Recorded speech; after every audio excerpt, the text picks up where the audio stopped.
ভাঙ্গার এক মসজিদে নামাজ পড়ার পর মসজিদে ঢোকার পরে যে তিনজন মুসল্লি, তিনজন এরকম মুরব্বী, ওরা তো আর ইন্টারনেট ঘটে না যে আমারে চিনবে।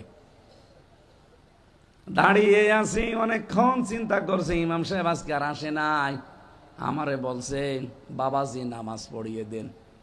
কণ্ঠের যে অবস্থা, কথা তো বের হচ্ছে না। খুব কষ্ট করে 2 রাকাত নামাজ পড়ালাম। পেছন থেকে এক মুরব্বী বলছে কিসের ছাতা নামাজ পড়ালেন, শোনায় যায় না।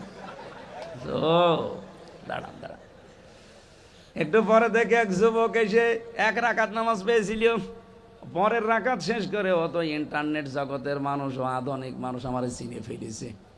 যে বলছে দাদা চুপ করেন, চেনেন? বলছে না, আমির হামজা। তাড়াতাড়ি করে এসে হাত পা জড়িয়ে বলছে হুজুর দোয়া করেন। এতক্ষণ গরম দিচ্ছি আর এখন বলছে দোয়া করে।